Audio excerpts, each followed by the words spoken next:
ভালোবাসার সংজ্ঞা হচ্ছে, ভালোবাসার ডেফিনেশনটা হচ্ছে যে আপনি যাকে পছন্দ করেন, যাকে আপনি ভালোবাসেন, তাকে আপনি কতটুকু বোঝেন। এটা হলো ভালোবাসার ডেফিনেশন। আপনি তাকে বোঝেন কিনা, আপনি তার স্বপ্নের পাশে অংশীদার হতে পারছেন কিনা, তার যে লাইফের এম্বিশন, এখানে আপনি তার পাশে সাথ দিতে পারছেন কিনা, তার হাত ধরে থাকতে পারছেন কিনা, সে হোঁচট খেলে আপনি তার পাশে থাকতে পারছেন কিনা, হ্যাঁ, সে খারাপ সময় পার করলে আপনি তাকে সাপোর্ট দিতে পারছেন কিনা, আপনি তাকে কনফিডেন্স দিচ্ছেন কিনা। এগুলো ভালোবাসা।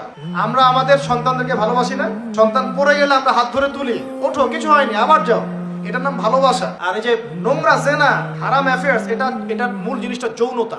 এটা কি জিনিস ভাই? যৌনতা। যারা বলে না এখানে একটা ডিভাইন লাভ আছে, ঐশ্বরিক লাভ, আমি বলি একটা প্রতারণায়। ঐশ্বরিক লাভ না, এটা হচ্ছে শয়তানি লাভ।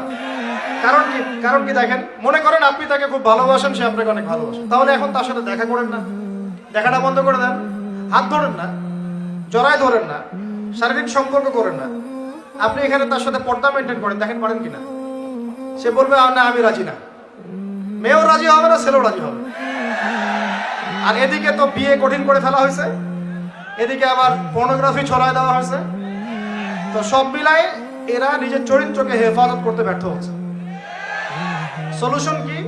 সলিউশন হচ্ছে ভালো কাজে ব্যস্ত থাকা, নামাজ ঠিকঠাক মতো পড়া, কোরআনকে সময় দেয়া, রিজিকের সোর্স তৈরি করে আল্লাহর কাছে একজন নেককার মেয়ে চেয়ে নেয়া, এবং দিনদারিতে দেখে একটা মেয়েকে বিয়ে করে ফেলা।